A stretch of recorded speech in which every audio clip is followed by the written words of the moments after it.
101,7 e também pelo youtube.com/Rádio Bandeirantes Campinas. Futebol é com a Bandeirantes. Futebol é com a Bandeirantes. Laia, laia, laia, laia, Bandeirantes.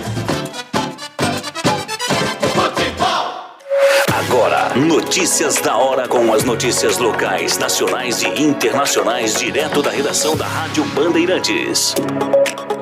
O custo da cesta básica aumentou neste mês de junho em 9 das 17 capitais mapeadas pela Pesquisa Nacional de Cesta Básica de Alimentos, realizada pelo Departamento Intersindical de Estatísticas e Estudos Socioeconômicos. Entre maio e junho, as maiores altas ocorreram no Nordeste, em Fortaleza, Natal e João Pessoa. As baixas mais significativas foram registradas no Sul, em Porto Alegre, Curitiba e Florianópolis. E a capital paulista permanece com a cesta básica mais cara do Brasil, custando R$ 777,01, seguida por Florianópolis, Porto Alegre e Rio de Janeiro. Nesse cenário, a pesquisa indicou que o salário mínimo necessário para a manutenção de uma família com 4 pessoas deveria ser de mais de R$ 6.000. Entre os produtos que aumentaram em todas as capitais, aparece o leite integral com as maiores altas, seguido pelo pão francês, farinha de trigo, feijão carioquinha e o café.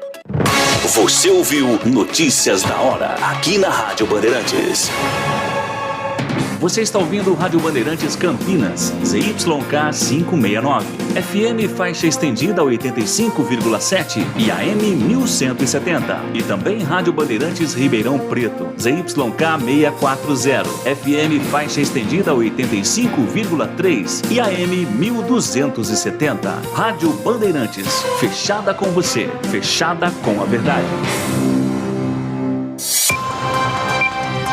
Rádio Bandeirantes. Fechada com você. Fechada com a verdade.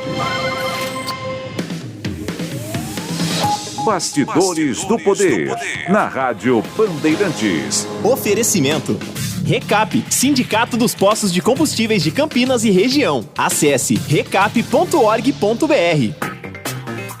Muito bom dia para você que nos ouve na Rádio Bandeirantes de Campinas. Está no ar o Bastidores do Poder nesta quinta-feira, gente, eu sempre atrasada, quinta-feira, dia 7 de julho de 2022. O Bastidores do Poder é uma produção do Departamento de Jornalismo da Band Mais e a apresentação e a produção do programa ficam por minha conta, Rose Guglielminetti, que sou eu, e Edmilson Siqueira.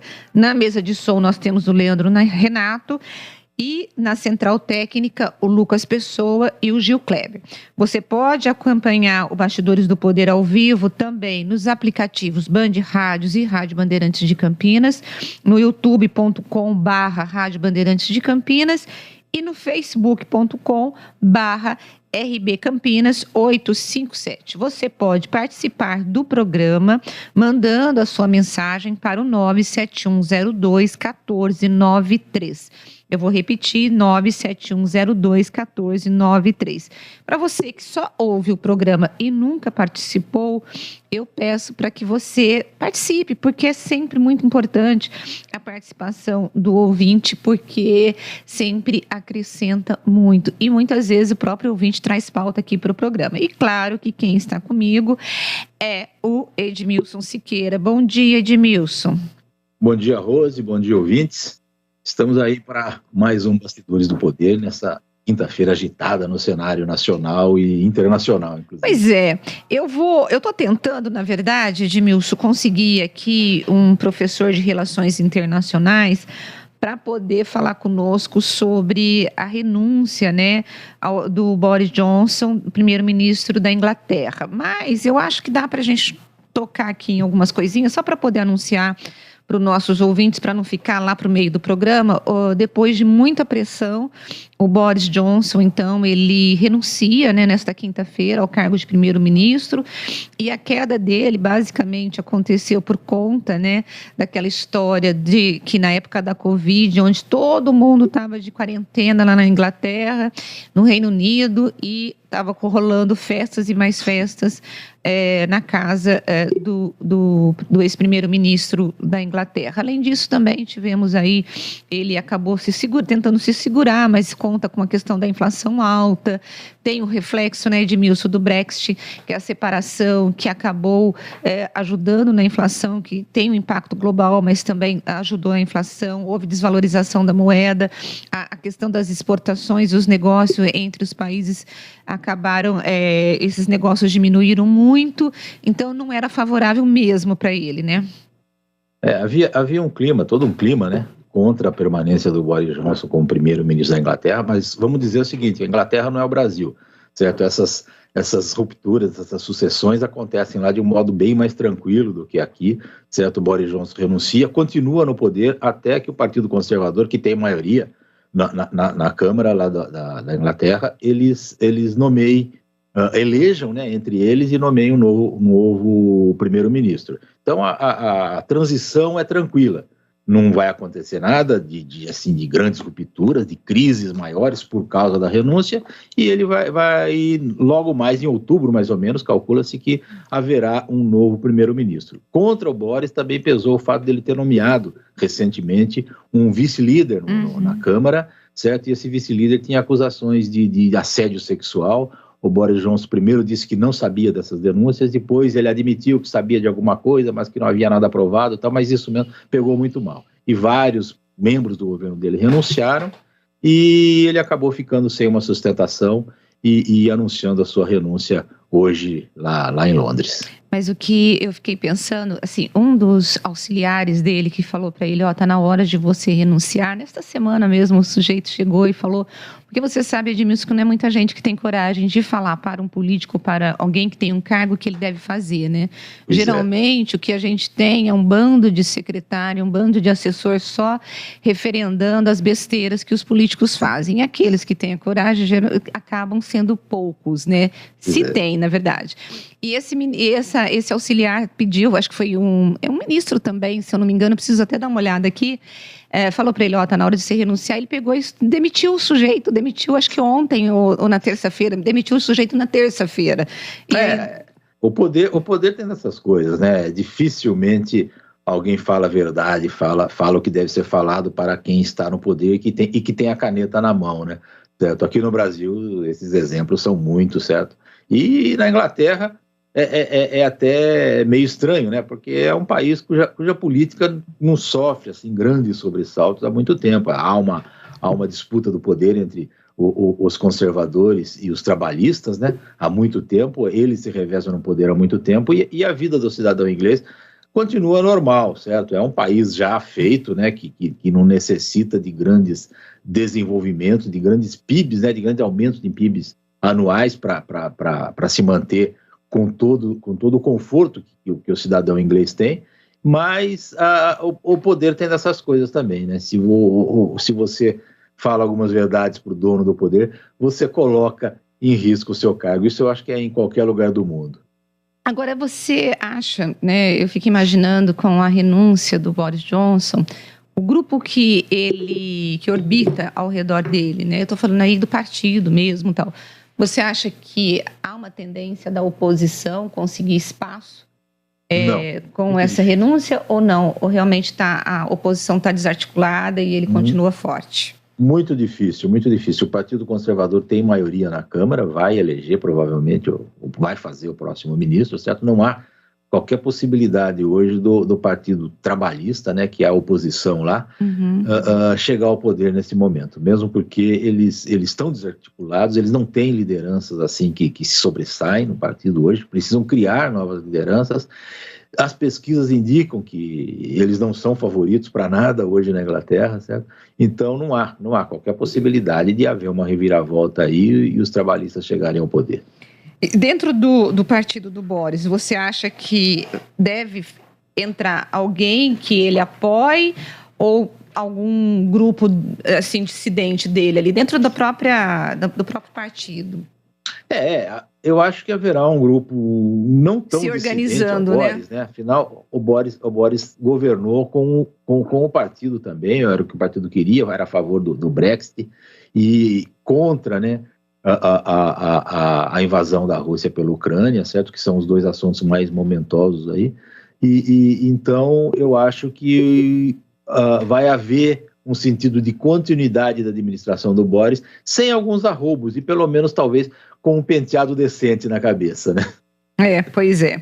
Bom, gente, e Edmilson, já que a gente está falando de economia, eu acho que a gente pode aqui, de repente, falar um pouquinho sobre a história, né, da queda do preço do barril de petróleo, ter se aproximado ontem que se aproximou em março de $140, ontem ele foi negociado a $100, uma queda aí importante, né?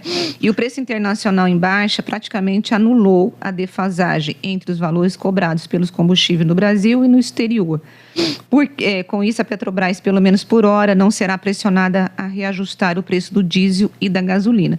Se bem que teve queda no petróleo, mas o dólar subiu, né? Então, isso acaba ficando elas por elas, né, Edmilson? Agora o problema é gravíssimo no caso, porque se a gente conseguisse uma melhoria no preço do petróleo internacional, e está se conseguindo, de 140 baixou para 100 por causa da crise global, certo? A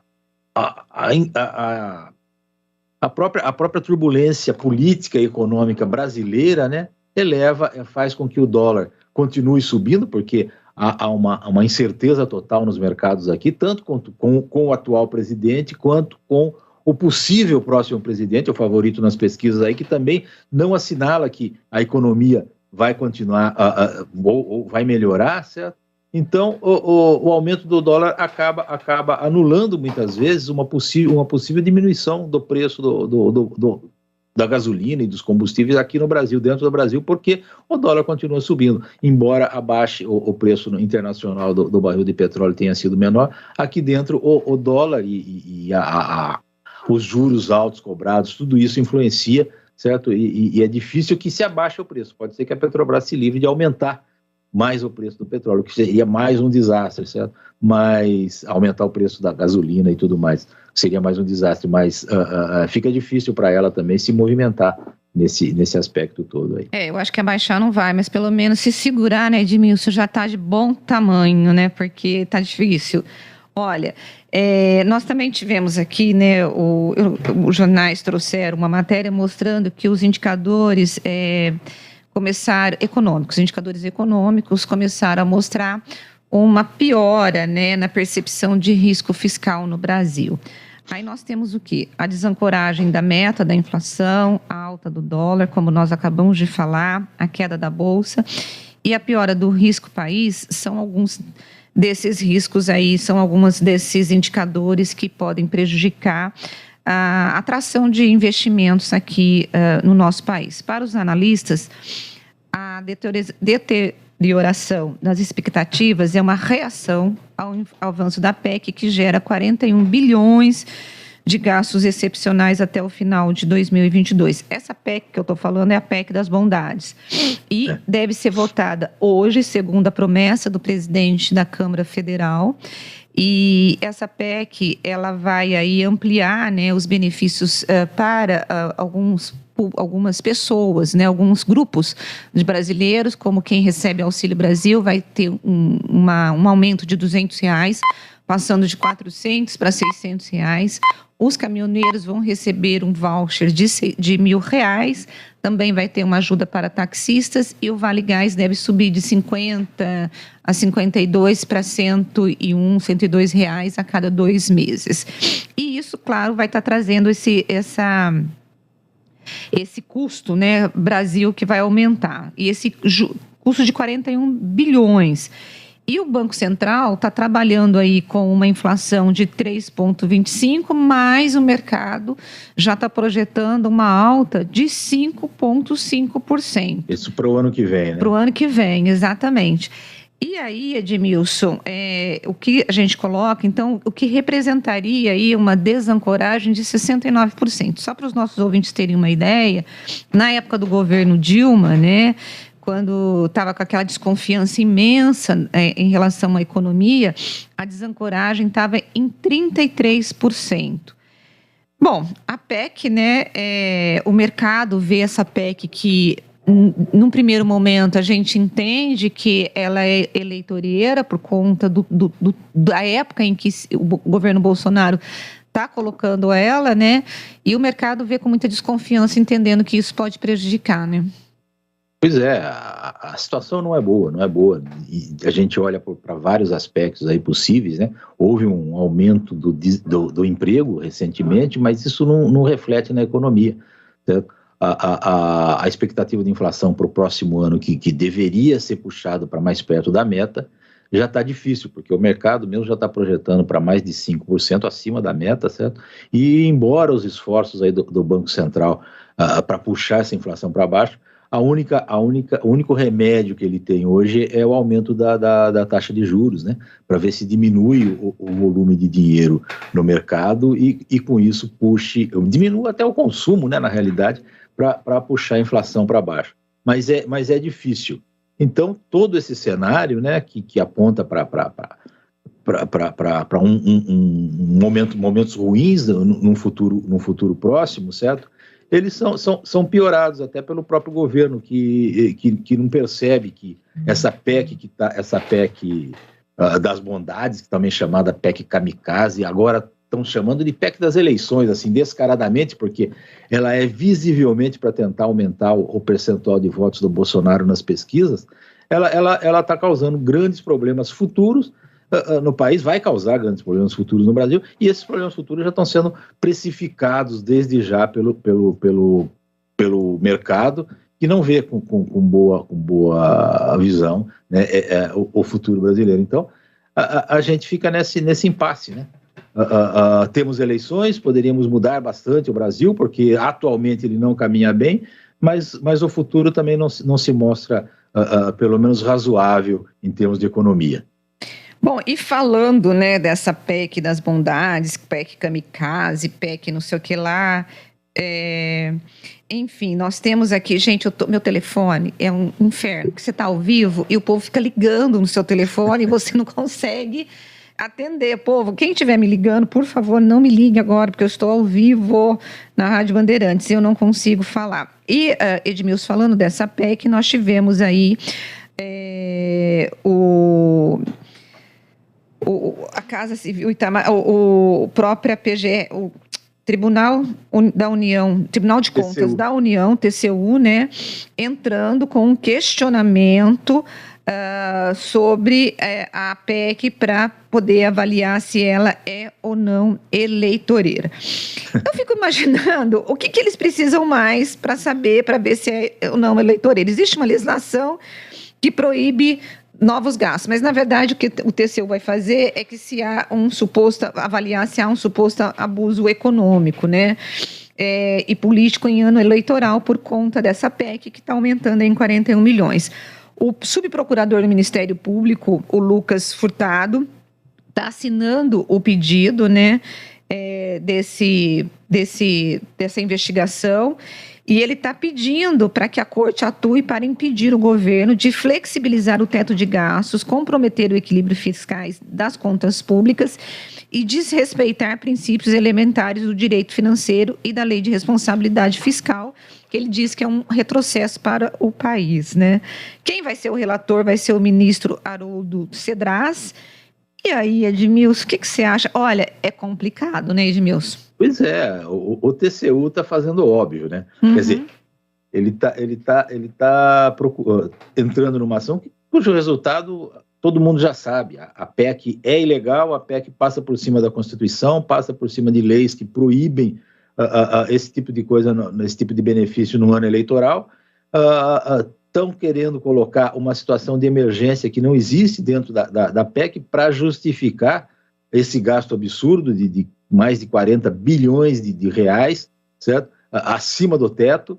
Então a conclusão do TCU só pode ser uma depois disso, dele condenar essa PEC. Agora, se ele tem poder para barrar essa PEC, eu acho muito difícil.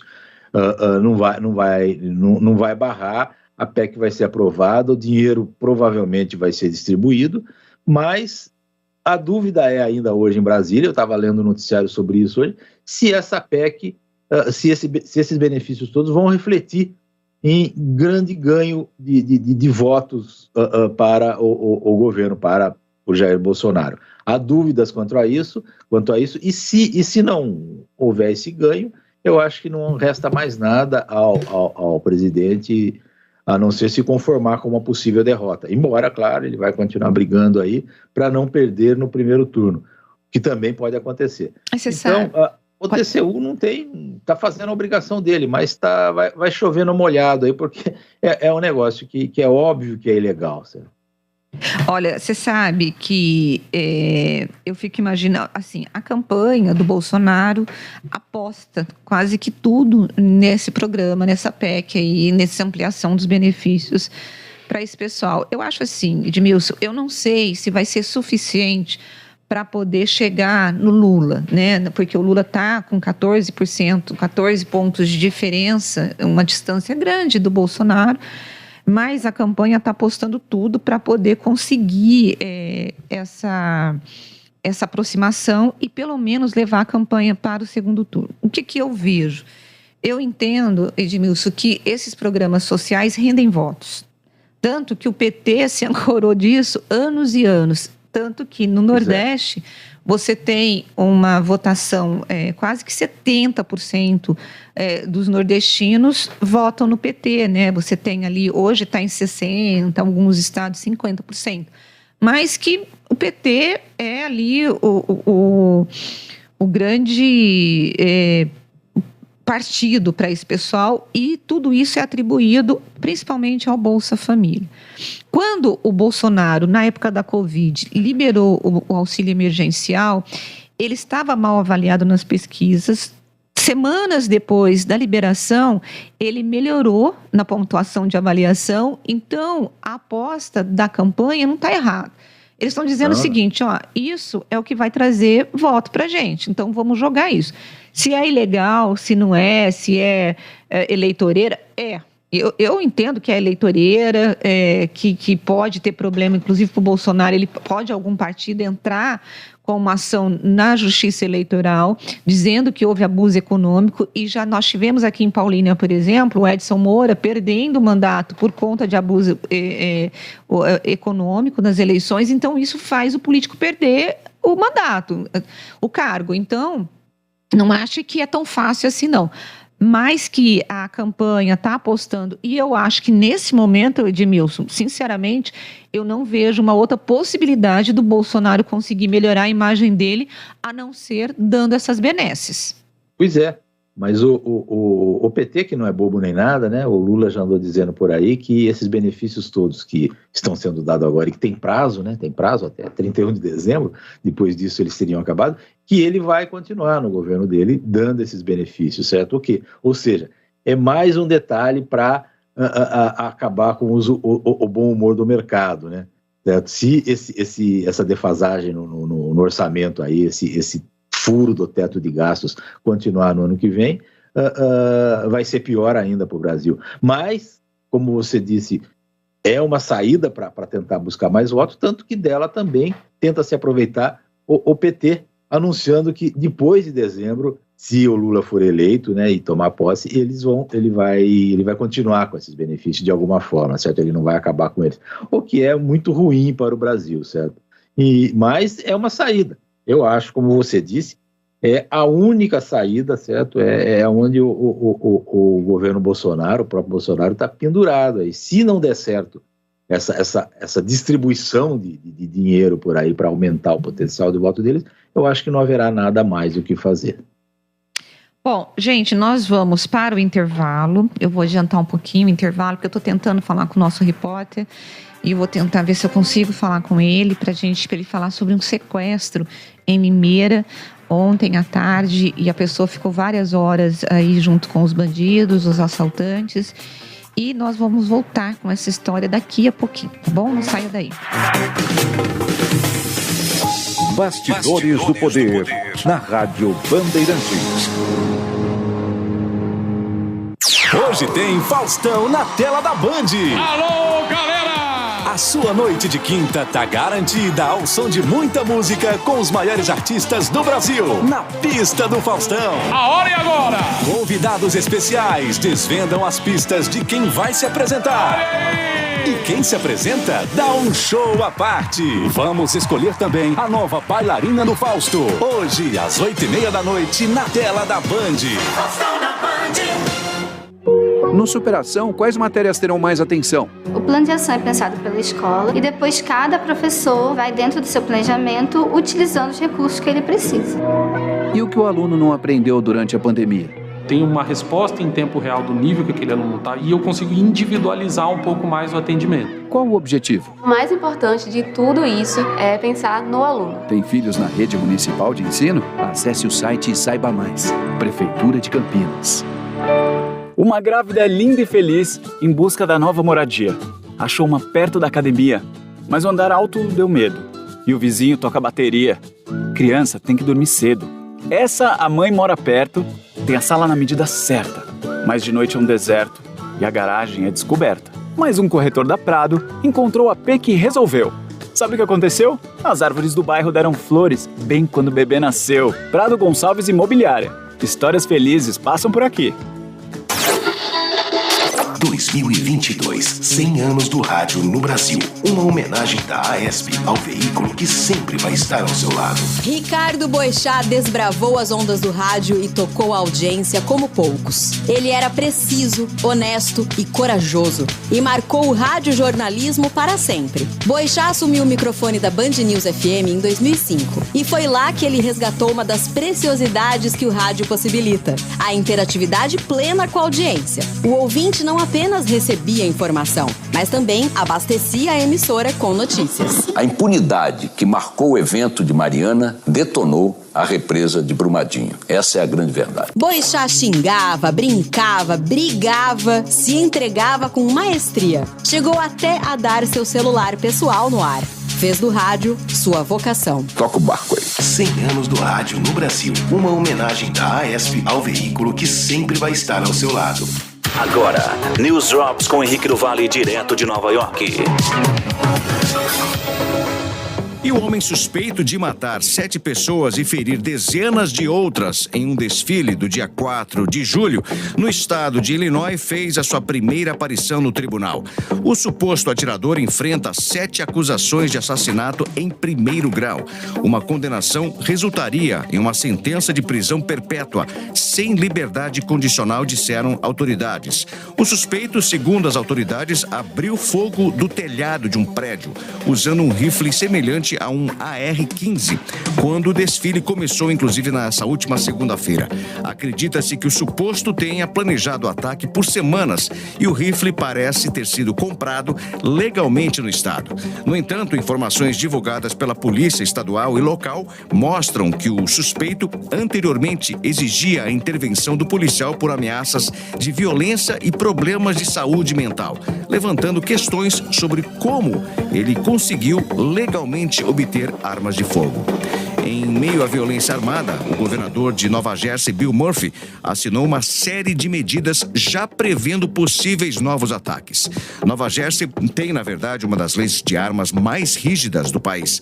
Um fator importante que explica poucos casos de violência relacionada a armas de fogo em comparação com outros estados. Agora, qualquer pessoa acima de 18 anos que queira comprar uma arma de fogo vai precisar fazer um curso de segurança para obter uma carteira de porte de arma, assim como efetuar um treinamento específico. Pessoas que estiverem se mudando para o estado vão ter que esperar 60 dias, assim como fornecer provas de residência.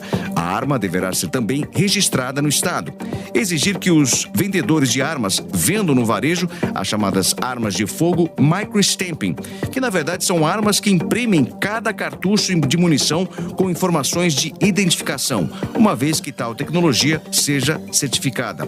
O governador do estado também decidiu aumentar as penas para quem compra armas de fogo para fabricar armas sem número de série, do 3º grau para o crime de 2º grau. Isso significa o seguinte, que as penas irão de 3 a 5 anos para 5 a 10 anos, além de proibir armas de calibre 50. Você ouviu News Drops, aqui na Rádio Bandeirantes. Rádio Bandeirantes. Fechada com você. Fechada com a verdade. Você está ouvindo Bastidores do Poder, na Rádio Bandeirantes. São 10h31. Nós estamos de volta com Bastidores do Poder. E agora nós vamos direto. Eu acho que o Everton da Band Mais, ele está... Você está em Limeira, Everton? Bom dia.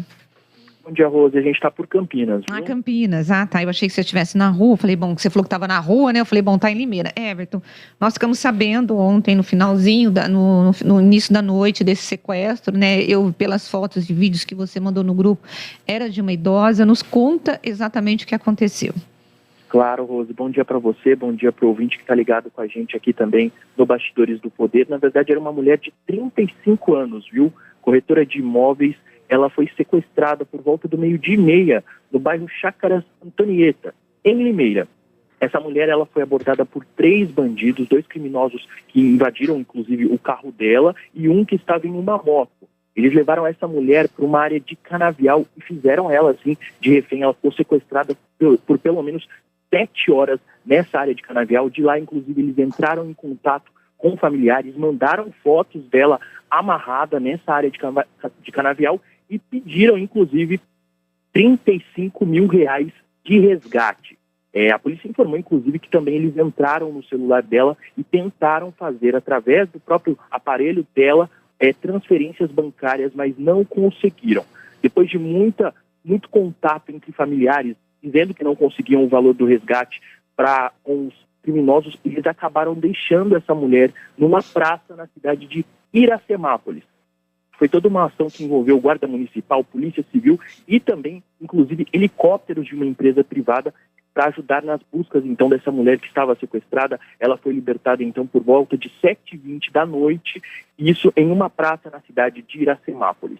Depois, daí ela foi levada, né, pelos policiais para a Delegacia de Investigações Gerais. A polícia disse que ela estava em choque, estava bastante, nervosa, mas felizmente ela não tinha ferimentos. A polícia informou, inclusive, que acredita que não tenha sido um sequestro premeditado e, na verdade, eles aproveitaram da fragilidade dessa mulher, então, de 35 anos, como eu disse, lá naquele momento, e acabaram pegando o carro dela, acabando sequestrando ela. Os criminosos fugiram, inclusive, com o veículo e com todos os pertences da vítima. A Polícia Civil agora, inclusive, faz as investigações para identificar esses 3 criminosos.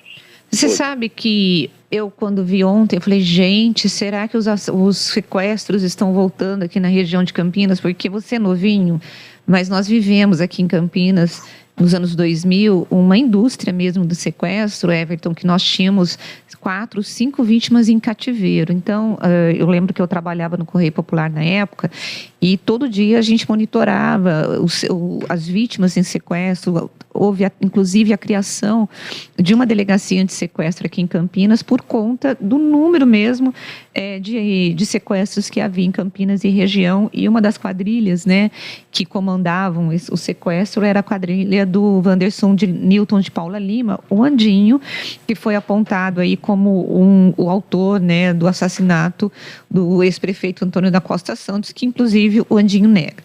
Enfim, quando eu vi isso, eu falei, gente, será que nós estamos voltando a essa indústria? Mas aí eu fico tranquila com a tua fala, em que você disse que os policiais acham que não tem nada a ver com sequestro, que foi só aquela história, a vítima estava ali oferecendo nenhum risco, eles precisavam de fazer um assalto e assaltaram, né? Exatamente, por um valor tão... R$35 mil, Rose. Eles levaram 35 mil? Não, foi o valor que eles estavam pedindo em resgate, mas não conseguiram, Tá. O que eles levaram mesmo foi o veículo dela e os pertences. A polícia não informou, inclusive, quais eram os pertences que estavam no carro, mas é aquilo, a polícia acredita que realmente não tenha sido premeditado, que eles aproveitaram mesmo da fragilidade da vítima, mas não deixa de ser, né, uma situação que deixou a cidade de Limeira, que é uma cidade menor aqui, né, em comparação com a cidade de Campinas, o pessoal nas ruas bastante preocupado. Agora, você sabe, o Edmilson está aqui com a gente, o Everton.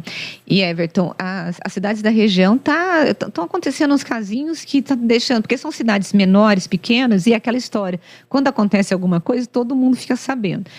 Há 2 semanas, nós tivemos a história lá de Piracicaba, que foi aquele ataque num ônibus, né, em que uma pessoa surtou e esfaqueou um monte de gente. Quantas pessoas? Você lembra, Everton? Eu não me lembro se houve mortes, se houveram mortes. Você se lembra disso?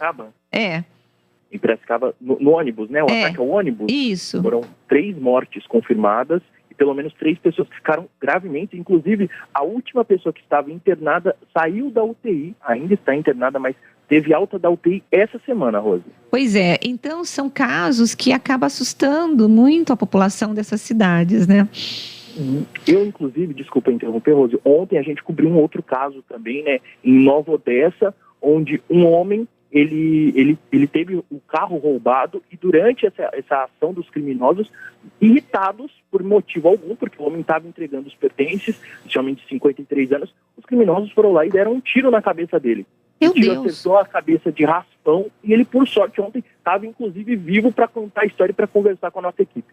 Meu Deus, assim, de graça pegaram e atiraram. De graça, pegaram e atiraram em Nova Odessa. Botando minha colher no meio aí, a gente comenta política aqui quase todo dia, né, tal, e de repente uma realidade como essa nos assombra tudo. Que ela existe no país, a população anda insegura, né? Você vê, esse sequestro aí tem todo o jeito de ter sido de improviso, né? De ocasião mesmo, não havia um planejamento, ainda bem, parece ser, a gente fica feliz porque, não é uma quadrilha especializada em sequestro que está voltando, né? Mas são bandidos que estão soltos Sim. aí pela rua e que cometem crimes eventuais. Essa mulher escapou da morte por sorte, entendeu? Eu digo, como esse outro senhor aí que levou um tiro de raspão na cabeça, o bandido errou o tiro, porque ele atirou provavelmente na cabeça do senhor para matar, certo? Então, é uma realidade que a gente enfrenta aqui há muito tempo, né? Entra governo, sai governo, e a insegurança do brasileiro nas pequenas, agora também nas cidades menores, né? Antigamente era mais nas grandes cidades, mas agora nas cidades menores também, a insegurança do brasileiro só aumenta no decorrer dos tempos. Infelizmente, é essa a realidade que nós enfrentamos. Sim. Bom, Everton, quero agradecer você por ter separado esse tempinho para falar aqui no Bastidores do Poder, da Rádio Bandeirantes. Muito obrigada, viu? Eu que agradeço, viu, Rose? Um abraço para todo mundo aí. Edmilson. Bom, a situação da segurança não está fácil para lugar nenhum, né, Ed? E quando a gente olha, assim, essa questão da segurança, eu fico pensando, houve aí um aumento de verbas, pagamento, inclusive, de bônus para os policiais militares, houve o reajuste salarial, porque o Dória estava querendo melhorar a imagem dele junto à corporação, porque estava uma imagem muito desgastada. Você acha que o governo, e eu tenho conversado com alguns delegados, e o que eles colocam é que a Polícia Civil está sucateada. O governo nega, diz que tem investido em inteligência e tal. Você acha que o Brasil, quando a gente fala em segurança pública, como política de segurança, é um país que tem boas práticas? Não. Infelizmente não, né? A gente vê aí pelos números, né? A gente é quase campeão do mundo em homicídios, campeão do mundo em assaltos à mão armada, em roubo de carro, certo? Um monte de coisa aí que a gente vê de violência, né, nas ruas e tudo mais. Então, a gente só pode chegar à conclusão, a política de segurança pública, ela não existe, ou a que existe não está funcionando, certo? E a polícia está sucateada, eu não diria nem sucateada, eu diria que a polícia é um número muito inferior, nós temos um número muito inferior de soldados ou de agentes policiais do que necessita a população, certo? Se acontece um evento aqui qualquer, um evento que necessita de um grande número de policiais, eles têm que deslocar o número de policiais para esse evento, ou o resto da cidade fica totalmente desguarnecido, né? Então, é uma coisa que acontece, as nossas prisões são, assim, coisas terríveis, né, de amontoado de presos, existe mais de, existem milhões, talvez milhões, eu não sei se milhões, mas centenas de milhares, com certeza, de mandatos de prisão não cumpridos, ou seja, de bandidos que estão na rua, condenados já, e que estão soltos por aí. Certo? Então, um descalabro. A segurança no Brasil é um descalabro. Você sabe que a solução de homicídios no Brasil beira 10%, ou seja, 90% dos crimes de homicídio não são resolvidos. Você acredita nisso? Isso mostra uma ineficácia da polícia em investigar e essa questão de punir a pessoa, né? Então, aquela história da impunidade, ela tem essa sensação de impunidade que o brasileiro tem, vem por conta disso, de que se os homicídios apenas 10% são resolvidos, muitos assassinos estão aí na rua. Se você tem, por exemplo, o tráfico de drogas nas cidades, né? Você não consegue resolver. Eu me lembro que eu entrevistei uma vez um capitão da Polícia Militar e ele disse assim para mim, ainda na Band News, Edmilson, ele falou assim, a gente fecha uma biqueira aqui, logo no dia seguinte, horas depois, abre a mesma biqueira ou outra biqueira a 500 metros daquela que nós fechamos. Então, é bem complicado. Edmilson, agora eu quero colocar aqui na nossa conversa o Guilherme Celestino. Ele é especialista, doutor em estudos, né, em relações internacionais, e ele vai conversar conosco sobre a renúncia do Boris Johnson. Eu acho que o Guilherme, você está em Londres ou na Itália? Guilherme, bom dia. Bom dia. Eu estou de férias. Você está de... Eu estou acompanhando o que está acontecendo aqui o que tem acontecido na Inglaterra nesses últimos momentos agora, que foram muito eletrizantes. Bom... Não, pode falar. Está no Brasil, né, então? Não, estou aqui na Itália, sim. Está na Itália, né? Então tá bom. Bom, como que... primeiro, assim, eu e o Edmilson, a gente já deu uma palhinha aqui sobre os motivos que levaram à renúncia do Boris Johnson, mas se você puder, eu gostaria de saber aí como que você vê, né, os motivos se vão bater com os nossos, que eu acho que deve ser, que é o Brexit, a história da economia, a história dele, da festança na casa dele, na época da Covid. É mais ou menos isso que levou a renúncia dele, ou o jeito Boris de ser também acabou atropelando e não teve jeito, ele teve que renunciar? E a minha próxima pergunta é quais são os reflexos mesmo em relação ao Reino Unido e o restante dos países? Olha, o Boris Johnson tem muitos problemas desde o começo, que ele nunca foi unânime dentro do próprio partido. Sempre teve grupos políticos dentro do Labour, dos conservadores, que queriam tirar o Boris Johnson do poder. Ele é um outsider na política, no sentido que ele sempre quis fazer um papel muito bufão, muito espalhafatoso, que nunca condisse muito com o estilo da Inglaterra, assim, de política inglesa. Eu morei lá esses últimos anos, em Londres, estudei na King's College, e sempre teve essa coisa do Brexit ser uma questão a ser resolvida. E achou-se que o Brexit seria fácil. A Theresa May, desde sempre, falou que seria difícil. Ela tentou fazer uma política para fazer um Brexit que fosse bem conversado com todas as partes do reino, inclusive a Escócia, que não votou em maioria a favor do Brexit, nem a Irlanda do Norte, que tem a questão da fronteira com a Irlanda do Sul. E quando o Boris entrou no poder, ele tentou fazer o Brexit à força. E agora estamos vendo a consequência disso, que é uma política de preços altos, falta de produtos nos supermercados. A economia inglesa realmente está muito mal. E as pessoas estão ficando muito cansadas. Edmilson. Você acha que já existe algum nome para substituir o Boris Johnson? Porque eu li agora recentemente que houve uma pesquisa do Instituto YouGov, que eu não conheço, o instituto deve ser britânico, que o ministro da Defesa, Ben Wallace, seria o favorito para substituir o Boris Johnson. Você já ouviu alguma coisa a respeito? O que eu mais ouvi até agora, os nomes mais fortes são os Dominic Raab, que era o ministro de Relações Exteriores, e a Liz Truss, que se envolveu muito na questão da Ucrânia, e também a Priti Patel, mas que é uma pessoa muito controversa, principalmente com essa questão da imigração e de políticas de mandar os refugiados para a Uganda. mas de qualquer forma eu acho difícil ela conseguir. Outro candidato forte é o Rishi Sunak, que é o ministro que era ministro da Economia, né, parecido com o ministro da Economia, que também era um ministro, mas seria tanto a Priti Patel quanto o Rishi Sunak poderiam vir a ser um primeiro-ministro de origem do sul asiático no governo britânico. Eu acho um pouco difícil, porque a Inglaterra ainda é um país muito conservador, mas eles também estão entre os favoritos. Desses nomes, Edmilson, desculpa, desses nomes que você citou, qual que seria que a sociedade inglesa teria mais identificação e que poderia trazer uma certa estabilidade ao governo?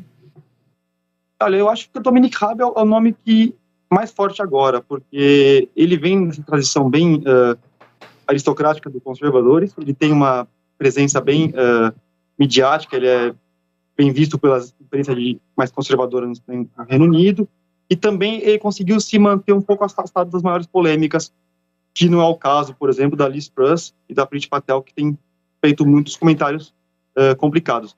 E o problema do Rishi Sunak, no caso, é que a economia inglesa vai mal. Então, como ministro da Economia, ele acaba sofrendo as consequências disso. A posição do Boris Johnson com relação à invasão da Rússia, da Ucrânia pela Rússia, sempre foi muito firme em defesa da Ucrânia, certo? A diplomacia russa, né, se é que se pode chamar de diplomacia, ela festejou até a saída do Boris, né? Houve um comunicado assim, ele não gostava da gente e nós não gostamos dele. Foi só isso que eles falaram, né? Mas você acha que um novo primeiro-ministro agora vai mudar essa política com relação à Ucrânia? Acho difícil que mude a política em relação à Ucrânia. De mesma forma, em relação a essa questão, é preciso achar um caminho para a negociação e que um país como a Inglaterra sirva como mediador. E o Boris Johnson claramente não queria fazer essa mediação. Então, ele estava disposto a ir até o fim com a questão da Rússia. Então, o próximo primeiro-ministro vai ter que mostrar uma vontade maior de ser um mediador na guerra entre a Rússia e a Ucrânia. Essa seria a grande diferença, então, entre o Boris Johnson, que seria um conservador mais radical nesse assunto, pelo menos, né? E um novo primeiro-ministro. E um novo primeiro-ministro que talvez... Desde o começo do ano. Ele já vinha mal há um tempo e a guerra deu uma sobrevida para ele como líder internacional. Sim. Coisa que ele não é internamente na Inglaterra, ele não é, mas externamente ele passou a ideia de que era um líder, uma pessoa que estava à frente de uma questão que ele não é. Não se mostrou capaz de fazer tudo que a Inglaterra precisava, principalmente na questão da política doméstica. São 10 horas e 48 minutos, nós estamos entrevistando o Guilherme Celestino, ele é doutor em políticas internacionais. Guilherme, qual que é o papel da oposição nesse latifúndio, nessa encrenca aí que está a Inglaterra hoje? A oposição inglesa está com uma dificuldade de se juntar. O Partido Labour está muito rachado entre aqueles que apoiavam o Jeremy Corbyn e os que apoiam agora o Keir Starmer. O Keir Starmer traz muito daquele Labour mais aristocrático, ligado ao Tony Blair, que se afastou muito das ideias de esquerda. E o Boris Johnson teve várias questões de ser muito radical para a Inglaterra, digamos assim. No sentido que ele era visto como muito à esquerda e não traria essa conciliação. Tentaram o Keir Starmer, e o Keir Starmer não tem apoio total dentro do Partido Labour, então já é uma figura com problemas. Mesmo que ele venha a ser primeiro-ministro, ele vai ser um primeiro-ministro. Posso dizer que não vai ser sempre um passeio no parque, digamos assim. Então, a esquerda precisava se juntar, se entender, para talvez, ou que o Keir Starmer faça concessões aos grupos mais à esquerda, ou que encontrem um outro nome que possa ser um pouco mais conciliador dentro do partido. Você acha... Oi, pode ir, Edmilson. Essa falta de liderança na oposição inglesa é um fato meio raro, né? Há muito tempo que o Partido Trabalhista aí sempre teve bons líderes, tal, que chegaram ao poder, tal. A que você atribui essa falta de liderança, essa derrocada quase do Labour aí, né, na Inglaterra? A derrocada se deu principalmente durante o governo Tony Blair, que tomou políticas muito direita dentro do partido e que acabou perdendo a identidade do partido. O partido era um partido muito ligado aos sindicatos, principalmente aos sindicatos que eles chamam de Midlands e Norte da Inglaterra, que são sindicatos que era da época do carvão, e o sindicato do ferroviário, que agora está em greve, o sindicato dos transportes. Então, o Labour acabou se afastando muito das suas origens e foi tentar ser um conservador light, o que acabou perdendo a identidade do partido. Então, muitas pessoas que votavam no Labour durante os anos 70 e 80 passaram a votar conservador, porque foram convencidos da ideia de que a Inglaterra tinha um problema com os imigrantes, que os imigrantes eram o problema da Inglaterra. E quando se vê os números, na verdade, o problema da Inglaterra é um problema de um país que se desindustrializou nos anos 80 e 90 e que perdeu aquele emprego da indústria de classe média e que agora depende muito de serviço e do sistema bancário. Então, isso causa uma grande crise na sociedade inglesa, que vinha uma certa estabilidade depois da Segunda Guerra Mundial. Bom, eu quero agradecer o Guilherme. Você tem mais perguntas, Edmilson? Não, eu acho que a gente já deu um bom apanhado. Tá, eu vou agradecer o Guilherme Celestino, porque nós pegamos ele no meio das férias e falamos, fala conosco por conta dessa história toda, né? Guilherme, muito obrigada e boas férias para você aí, viu? Obrigado. Tchau. Bom, tchau. E a gente voltando aqui, vamos voltar com os ouvintes, Edmilson, antes da gente ir para o intervalo, e o nosso amigo aqui, deixa eu ver quem tá dando, o Edmilson, paizinho, ele é pai recente, você não conhece ele ainda, Edmilson, mas ele acabou de se tornar pai, e ele tá dando bom dia pra gente. O Carlos do Jardim do Lago... Boa sorte também. O Carlos do Jardim do Lago, ele perguntou tá me perguntando se eu assisti a sessão na Câmara dos Deputados. O presidente de um órgão da educação, Marcelo, foi explicar as narrativas de corrupção do MEC e o deputado Kim ficou desolado, decepcionado a saber que não foi pago um centavo a ninguém. Eu não assisti, viu, Carlos, a sessão, essa sessão. Vou dar uma olhada para poder comentar depois. E aí ele está perguntando por que os deputados e senadores do PT são contra a CPI da Petrobras. Você sabe me dizer, Edmilson? É risível, né? A dúvida do ouvinte aí é curiosa e como que eles são contra uma CPI da Petrobras. O PT foi o partido que quase faliu uma das maiores petroleiras do mundo, né, que é a Petrobras, por conta da corrupção. Então, obviamente, eles não querem que nada seja investigado dentro da Petrobras, certo? Então, se mexer lá, vai aparecer coisas do PT que talvez não tenham sido descobertas até hoje, certo? Então, o PT não quer. O PT quer a Petrobras como uma estatal para seu uso próprio, como foi no governo do Lula. Será que se o Lula ganhar novamente, eu fico pensando, será que eles vão repetir o mesmo erro ou eles vão rever o posicionamento? Eu estou falando de gestão mesmo, né? Eu acho difícil eles reverem. Privatizar jamais, isso não. Não, privatizar não, mas eu acho que eles vão continuar mandando na Petrobras e forçando a Petrobras a ter preços populistas, né? Ao invés de fazer uma política de preço adequada, aí sintonizada com o exterior. Eu acho difícil.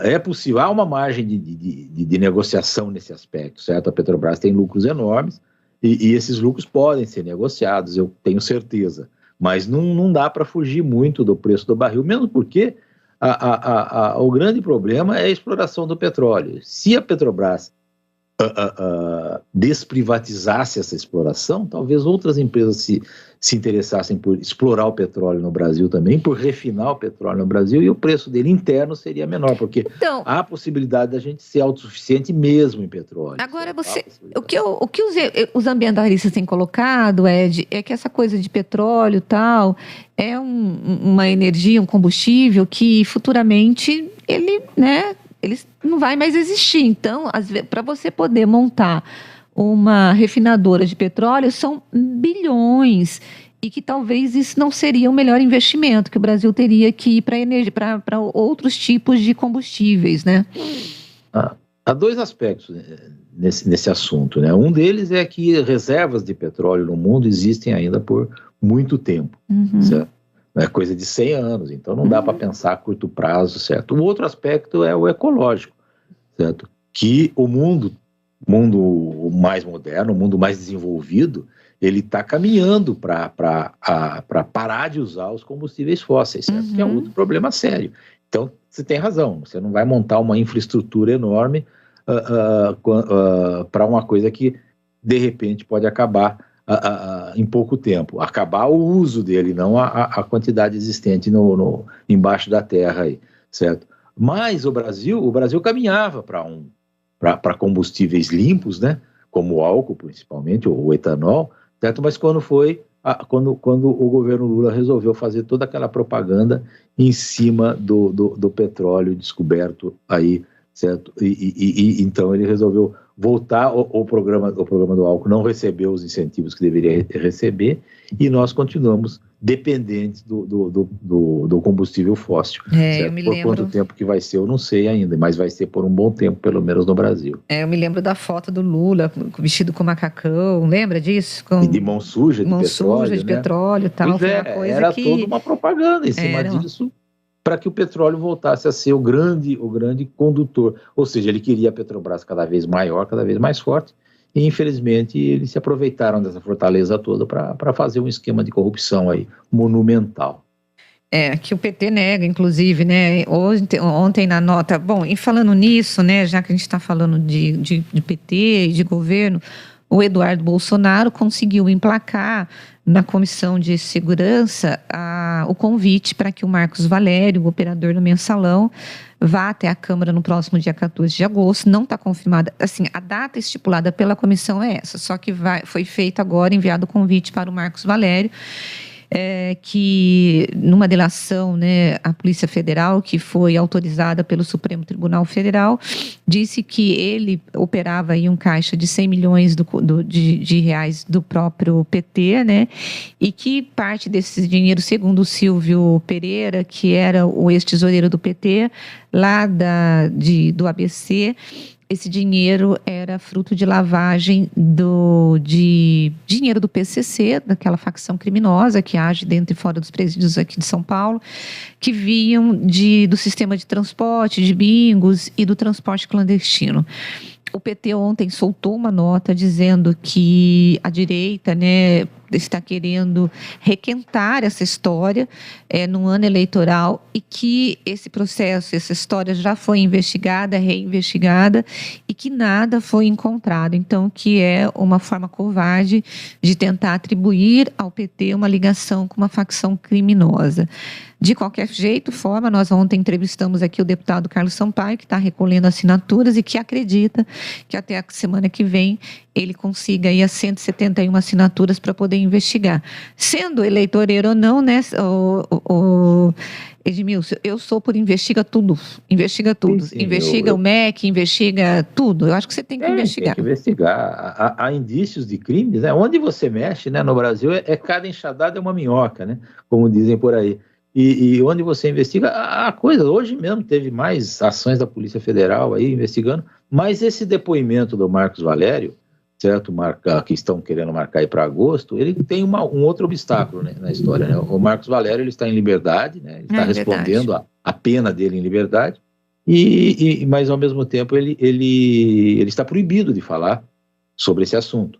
Então é um obstáculo aí que tem que ser transposto. Eu não sei como é que vai servir isso, se ele for mesmo convocado e se ele vai poder falar, certo? Porque qualquer partido do PT, por exemplo, qualquer partido de esquerda que não queira isso, ele pode chegar e entrar com pedido aí de liminar, de uma liminar, proibindo que ele fale, já que ele está proibido de falar pelo processo. Mesmo que ele não fale, mesmo que ele não fale, só o fato de você ter a convocação, de você ter não vai, já vira notícia, e num ano eleitoral não é bom para o candidato que acaba sendo prejudicado, que neste caso é o Lula. Então, geralmente, o que eu entendo é o seguinte: o Eduardo Bolsonaro, ele vai causar o desgaste, e ele vai fazer de tudo para que esse desgaste cole no Lula. E é isso, ele está cumprindo o papel dele. Se vai ou não o Marcos Valério ser autorizado a falar, já é uma outra história, né? Porque o depoimento dele à Polícia Federal já se tornou público, né? Eu assisti esse depoimento, tem no YouTube aí esse depoimento, certo?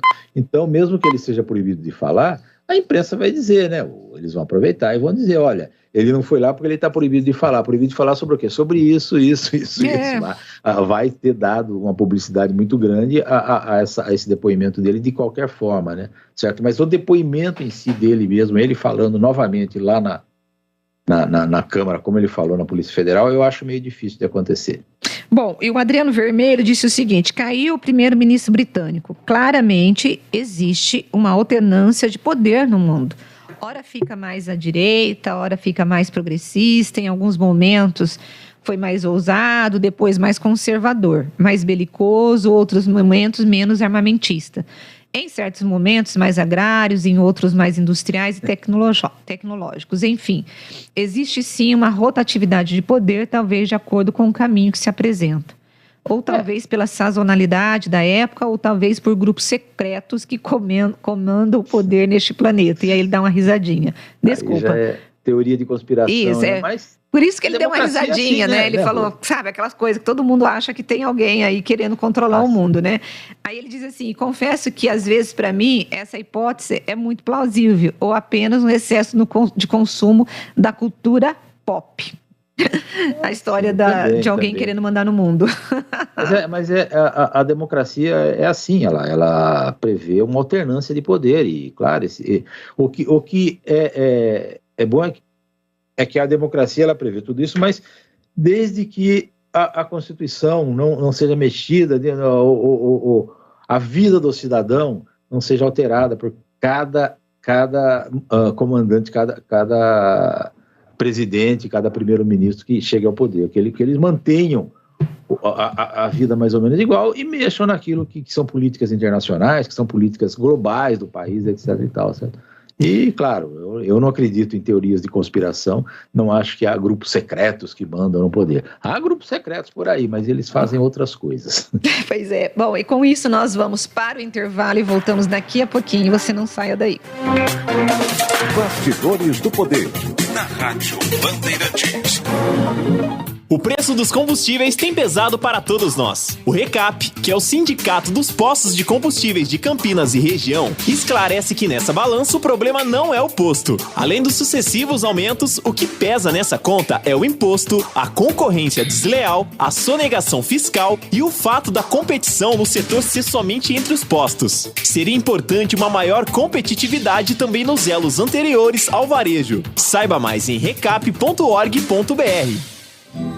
Todos os domingos, a partir das 7 horas da manhã, a Rádio Bandeirantes transmite a Santa Missa direto da Paróquia Santa Rita de Cássia, situada na Avenida Jesuíno Marcondes Machado, 670, na Nova Campinas. Participe das celebrações ou acompanhe pelo rádio. Campeonato Brasileiro de Futebol 2022. Gol! Na Rádio Bandeirantes, o melhor gol do rádio. Cobertura de todos os jogos de Guarani e Ponte Preta com a equipe esportiva de maior audiência do interior. Futebol é com a Rádio Bandeirantes. Apoio Atacado Obra Já, o maior estoque de produtos para sua obra pelo menor preço. Rocha Autopeças, sempre oferecendo peças de qualidade com preços justos. Cortag, especialista em ferramentas e acessórios para o assentamento de pisos cerâmicos e porcelanatos. Acesse cortag.com.br. Siga no Instagram, @Cortag Brasil. Golquer Saúde, o plano de saúde importante para a sua vida. Contrate 100% online e sem burocracia. golquersaude.com.br. Siga no Instagram, @Golquer Saúde. Aeropisos, vai construir ou reformar? Aeropisos é o lugar. Acesse aeropisos.com. Agora, notícias da hora com as notícias locais, nacionais e internacionais, direto da redação da Rádio Bandeirantes. Uma aposta feita em Blumenau, Santa Catarina, acertou as 6 dezenas da Mega Sena e vai receber quase 52 milhões de reais. O sorteio foi realizado na noite desta quarta-feira. As dezenas sorteadas foram 9, 12, 26, 29, 46 e 47. A Quina teve 88 apostas ganhadoras e cada uma vai levar 51 milhões de reais. A quadra teve mais de 7 mil apostas ganhadoras com prêmios de 817 reais. O próximo concurso será no sábado, dia 9, e o prêmio estimado é de 3 milhões de reais. As apostas para o concurso podem ser feitas até às 7 horas da noite do sábado, nas casas lotéricas, no portal Loterias Caixa e no aplicativo Loterias Caixa. Você ouviu Notícias da Hora, aqui na Rádio Bandeirantes. Rádio Bandeirantes. Fechada com você. Fechada com a verdade. Você está ouvindo Bastidores do Poder, na Rádio Bandeirantes. Bom, são 11 horas e 5 minutos desta quinta-feira. E eu vou aqui colocar um assunto que o Tandy Negrão está colocando aqui na roda. Ele está dando bom dia para mim, para o Edmilson, e dizendo: alô, PT Campinas, avisaram o PT de São Paulo e o PT Nacional que se o Haddad oficializar o Jonas Donizete como vice, vai perder muitos votos em Campinas, principalmente o meu. Eu sou petista, mas se o Jonas for vice do Haddad, eu vou votar no Rodrigo Garcia, mas não no Haddad. Olha, Tandy, para um petista votar no Tucano é uma coisa aí milagrosa, hein? Mas vamos lá, deixa eu colocar essa história toda. O Márcio França, ele decidiu, né, não ser candidato ao governo do estado, porque ele havia colocado que o candidato que estivesse melhor posicionado, ou ele ou o Haddad, nas pesquisas de intenção de voto, esse candidato seria o candidato aí dessa aliança PT-PSB. Com o recuo do Márcio França e a possibilidade dele ir para o Senado, disputar uma vaga do Senado, cresceu então a possibilidade do Jonas ser o candidato a vice na chapa do Fernando Haddad. Eu conversei ontem com o Jonas e o que o Jonas me disse é o seguinte: formalmente eu não recebi ainda esse convite. No entanto, se eu receber, eu vou fazer aquela reflexão, aquela resposta do político. Vou refletir, porque para mim é melhor, é menos arriscado eu ser candidato a prefeito, mas seria interessante colocar Campinas de novo aí no protagonismo na eleição estadual, que segundo o Jonas, o último foi quando o Quércia, né, esteve e foi candidato. Ele tem desejo, viu, Edmilson? Pelo que eu conversei com ele, eu percebi que o Jonas tem muito desejo de ser o candidato a vice. Agora, o que se fala é o seguinte, que havia uma resistência. Eu sei que o PT de Campinas tem uma resistência, eu perguntei isso inclusive para o Jonas, ele falou que é meia dúzia, que o PT nacional e o PT estadual, na verdade, o apoiariam, que ele não vê uma resistência muito grande ao nome dele, mas aqui em Campinas ele vai ter grande resistência, principalmente por conta do PT, do próprio partido. E você tem uma questão que tem a ver com as eleições de 2024. Por quê? Porque nós temos aí o Pedro Torinho, que foi vereador em Campinas, que foi um vereador muito bem votado. Ele só não foi para o segundo turno nas eleições do ano passado por 6 mil votos. Por 6 mil votos, ele quase tirou Rafa Zimbaldi, que começou em primeiro nas pesquisas e acabou perdendo a eleição. E o Pedro Torinho vai ser candidato a deputado federal. E o PT de Campinas está trabalhando a eleição do Pedro para que em 2024 ele venha fazer essa aliança, né? Venha ser, o candidato a prefeito. E se o Jonas for o vice, por exemplo, do Haddad, em 2024 vai ser um problema em Campinas. Por quê? Porque o grupo do Jonas é o grupo que hoje está no poder, que é o do Dário, o PSB e tal. Então, isso vai ser um problema que o PT de Campinas não vai tentar e não vai querer comprar essa história, porque eles querem... o adversário deles vai ser esse grupo do Jonas. E ontem eu perguntei isso para o Jonas, falei, Jonas, mas o teu adversário, o Jonas falou assim, sim, provavelmente, se o Pedro Torinho for eleito e ele se cacifar para prefeito, eu nem acredito que o Rafa vá ser nosso adversário em 2024, mas sim o Pedro Torinho. E essa aliança, como fica? Ele não me respondeu.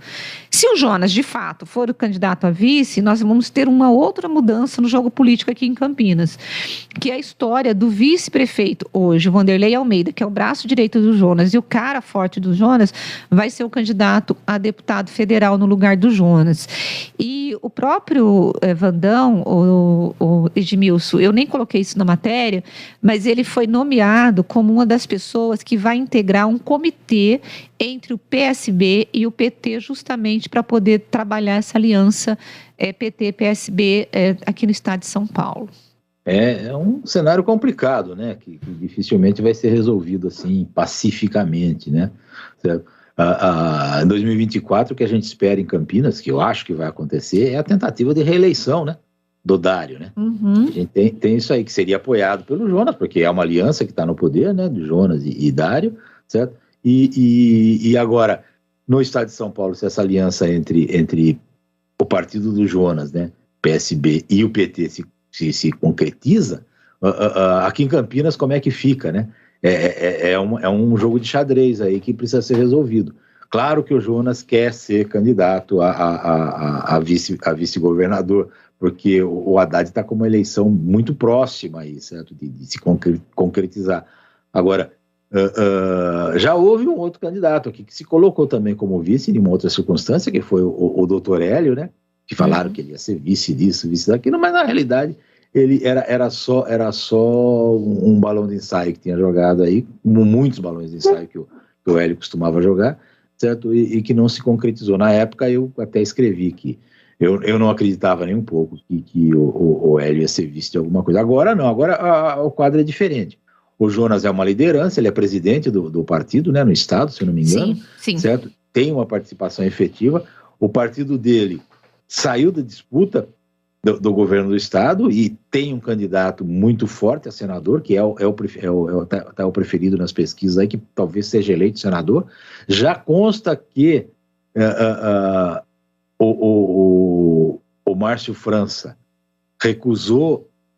renunciou à candidatura de governo do estado, vai ser candidato a senador, mas negociou com o PT um ministério, certo? Então, por isso que o vice dele, o suplente do Senado do Márcio França, está sendo escolhido a dedo pelo próprio PT e pelo próprio PSB. A briga maior está sendo pelo suplente, porque eles calculam que o Lula vai ganhar e o Márcio França vai ser ministro do Lula, certo? E teria sido acordado isso, mas ainda não teria sido vindo a público essa história. Agora, é um jogo de xadrez, certo? É um jogo de xadrez, porque se o Jonas for realmente vice do Haddad, muda o quadro aqui em Campinas e a gente vai ter novas expectativas sobre o futuro das eleições campineiras. O pessoal o PT de Campinas não deve estar feliz com essa história não, viu? Eu acho que não é o cenário que eles gostariam de ter, não. E o Tourinho eu prevejo como um forte candidato a prefeito de Campinas em 2024. Não estou dizendo que vai ser eleito, mas vai ser forte. O Dário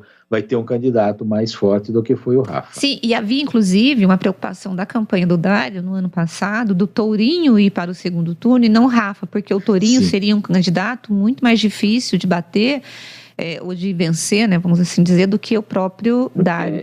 Ele uniria as esquerdas em Campinas, que ainda são fortes, né, e seria difícil. E o Tourinho, ele tem eu acompanhei ele na Câmara, ele não é um político daqueles políticos ensandecidos de esquerda. Não. Ele é super, assim, você consegue dialogar com ele. Sim. Ele é um cara que tem bom senso, sabe? Não é eu sou de esquerda e eu vou colocar fogo no parquinho. Não tem esse perfil. E mais, ele tem uma noção da coisa pública, da máquina pública muito grande. Ele é servidor público, ele conhece muito do que ele fala. E quando o Tourinho Edmilson ele ia falar na tribuna, as pessoas respeitavam. Por quê? Porque ele tinha credibilidade. Então ele é assim, e eu concordo com você, é um candidato forte para 2024. Eu acompanhei. Não muito especificamente a trajetória dele, e uma vez eu encontrei com ele no Salão Vermelho da Prefeitura, não me lembro que evento, acho que eu estava no governo do governo municipal, trabalhando, e encontrei com ele. Ele me reconheceu e eu também o reconheci, e nós conversamos ali por alguns minutos, civilizadamente, certo? Não houve nenhum problema de diálogo entre nós, mesmo sabendo que eu sempre fui um adversário, no jornal, pelo menos, na coluna que eu assinava, eu sempre fui um crítico muito grande do PT, certo? Mas ele particularmente, como era também o Toninho, certo? Era uma pessoa de diálogo que eu sempre conversei normalmente, e com outros, o Paulo Búfalo, que também era de uma esquerda mais radical também, a gente tinha um contato normal, certo? Então nunca houve assim um problema, e o Tourinho é um desses petistas com quem a gente pode conversar tranquilamente.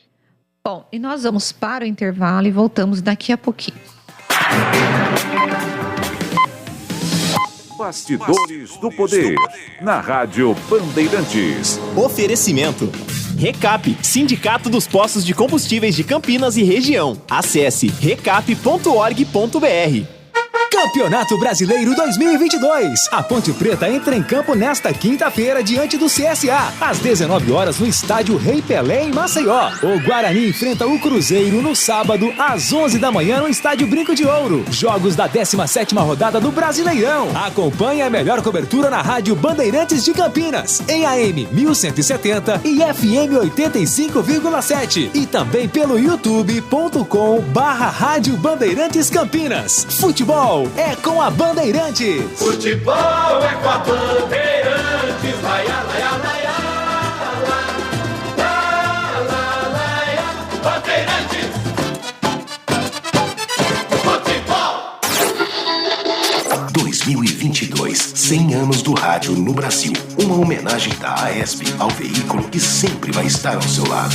Em 1981, o Brasil recebeu pela primeira vez um show do Queen. E a promoção desse show ficou por conta da antiga Rádio Cidade de São Paulo. O grupo britânico veio ao país para 2 shows históricos no Morumbi. E uma certa entrevista foi agendada para um dia antes do show. Dia 19 de março, Fred Mercury veio diretamente de Londres para a Rádio Cidade ser entrevistado pelo radialista Paulinho Leite. The listeners and all the people who are going to come see us, I think we're basically here for everybody to have fun and enjoy the music. There's no great big sort of political messages or anything. It's just music to have fun. Fred disse na entrevista que estava aqui para que todos se divertissem. Um momento glorioso para os fãs e para o rádio brasileiro. 100 anos do rádio no Brasil. Uma homenagem da AESP ao veículo que sempre vai estar ao seu lado. Hoje tem Faustão na tela da Band. Alô, galera! A sua noite de quinta tá garantida ao som de muita música com os maiores artistas do Brasil. Na pista do Faustão. A hora é agora! Convidados especiais desvendam as pistas de quem vai se apresentar. E quem se apresenta dá um show à parte. Vamos escolher também a nova bailarina do Fausto. Hoje, às 8h30 da noite, na tela da Band. Faustão na Band. Agora, notícias da hora com as notícias locais, nacionais e internacionais, direto da redação da Rádio Bandeirantes.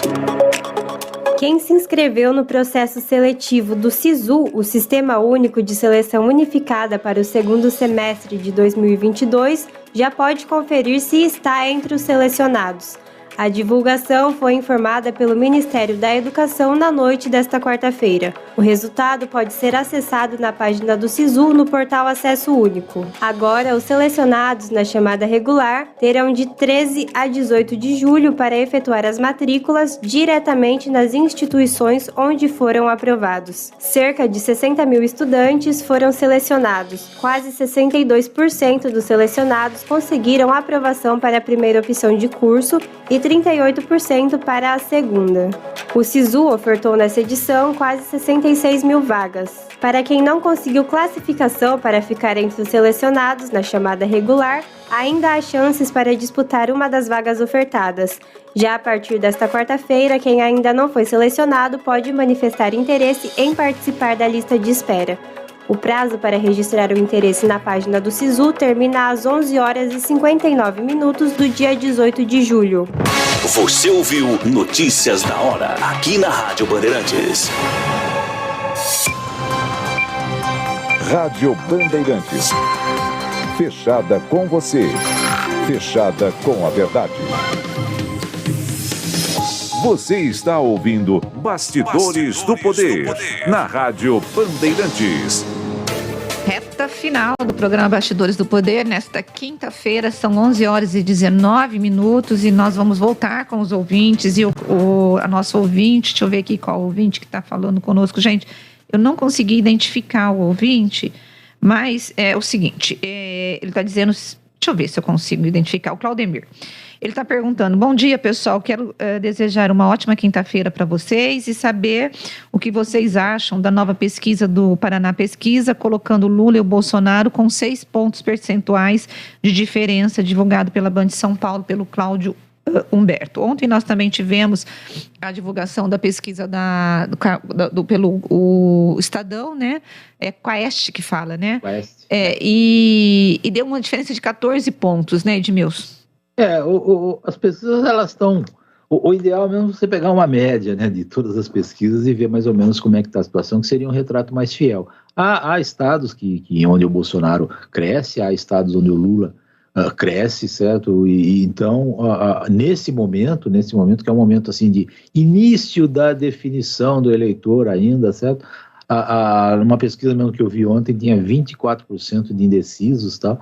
Então, são retratos de momentos que as pesquisas refletem. Essa que dá uma diferença só de 6% entre os dois deve estar correta também, certo? Dependendo da metodologia, certo? O que a gente vê, o que a gente pode dizer, nós que somos céticos e não estamos aqui para discutir com pesquisa, eu não discuto raramente, claro que a gente sabe que existem pesquisas que não são confiáveis, mas essa maioria que é publicada aí, que é registrada na Justiça Eleitoral, que tem o aval de grandes jornais, por exemplo, ou de grandes órgãos de comunicação, elas são reais, dentro da metodologia delas. Então pode dar uma diferença de uma para outra, às vezes uma diferença até marcante, mas o que todas elas dizem é que o Lula e o Bolsonaro estão na frente de todo mundo, não vai haver surpresa quanto a isso, certo?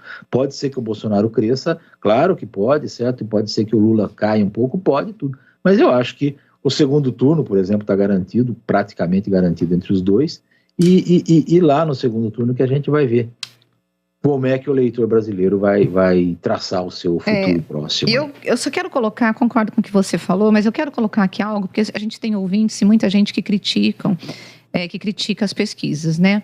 Mas deixa eu falar um negócio para vocês, gente. Os candidatos, as campanhas, os marqueteiros, os estrategistas trabalham com pesquisas, tanto quantitativas quanto qualitativas. Então, às vezes, o eleitor quer desmerecer, né, por conta daquela paixão, desmerecer as pesquisas. Mas a pesquisa é um instrumento balizador, inclusive de direção de quais estratégias que as campanhas devem tomar ao longo da campanha, através de pesquisas. Então, o que eu quero dizer aqui é o seguinte, as pesquisas, elas são válidas, sim, né?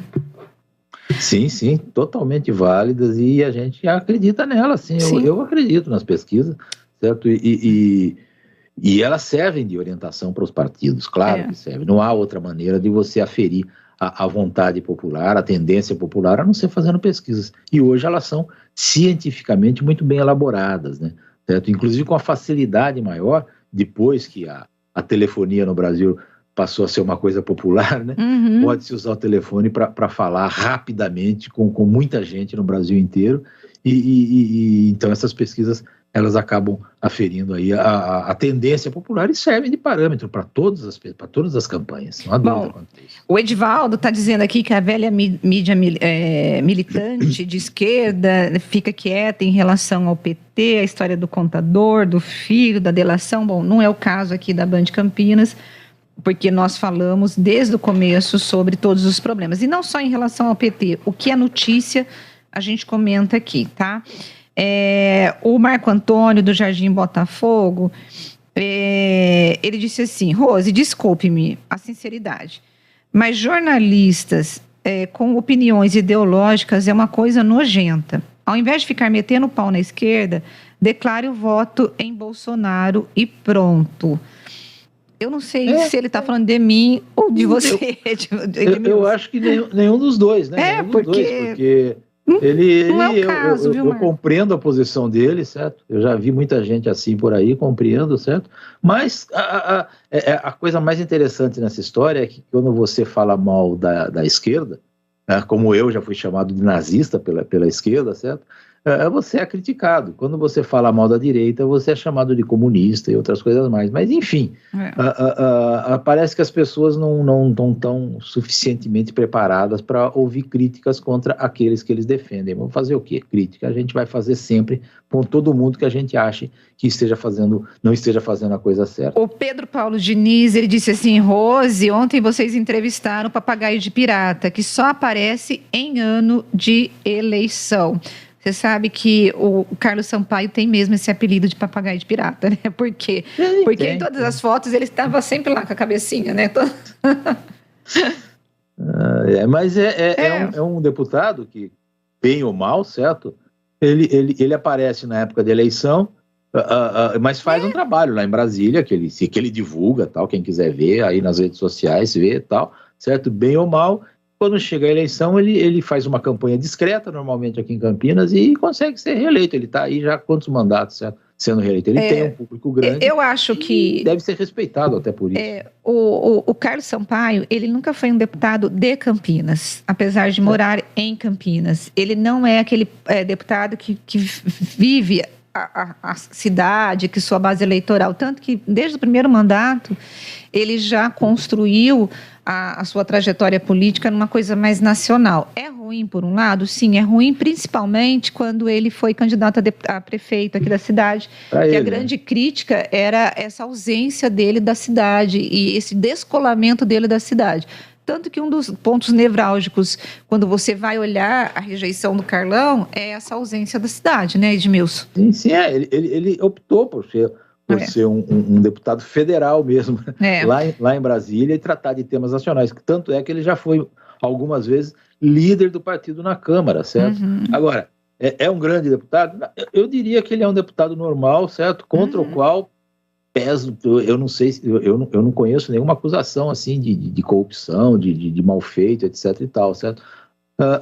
Tanto é que o perfil dele foi atacado aqui em Campinas como uma pessoa rica, certo? Que nunca foi pobre e tal. O PT usou muito isso, e essa ausência de Campinas também. Agora, eu não vejo, ele faz uma campanha discreta normalmente e consegue aí, certo, ser reeleito com mais ou menos eu acho que ele está com um pouco mais de dificuldade. O que está todo mundo falando nos bastidores, que ele teria um pouco mais de dificuldade de se reeleger. Vamos ver agora, vamos ver as urnas, né, o que vai apontar. Eu já ouvi essa história antes, tal, e ele foi reeleito, certo? Ele tem dificuldade para ser prefeito. Eu acho que ele nunca vai conseguir ser prefeito de Campinas, mas deputado ele vai continuar sendo. Uma das dificuldades foi justamente o descolamento dele, do Jonas, a forma como ele saiu do governo. Vamos ver, né? Sim. Olha, o Edson Elias, ele diz assim que o Lula ou o Bolsonaro, um dos dois, deverá governar o Brasil nos próximos 4 anos. Ou seja, nós teremos, segundo o Edson Elias, mais 4 anos de luta por poder e uma população esquecida. O Adriano Vermelho diz assim: numa tentativa desesperada de ver um horizonte mais positivo, nos enganamos. Mas o fato é que a violência aqui no Brasil foi e é aceitável. Quer um exemplo? Sem falar em sequestros ou assaltos, vamos a um comparativo. Usando o crime capital no Brasil, morrem assassinados uma média de 130 pessoas por dia. Anteontem, na Ucrânia, num bombardeio pesado de quase meio-dia, foram 3 pessoas vitimadas. A violência ainda é um dos nossos maiores flagelos aqui no Brasil. E a verdade... O Brasil vive uma guerra diária, né? É uma guerra diária no Brasil. Muitas guerras por aí matam muito menos por dia do que os mortos no Brasil. Isso é fato, infelizmente. Olha, o DJ Alê está dizendo assim: com essa história do mensalão, eu acho que o Lula perde a eleição porque a lembrança do povo vai voltar. E segundo ele, essa é a esperança dele para que essa história do Marcos Valério seja utilizado para poder tirar, né, o Lula aí da jogada mesmo.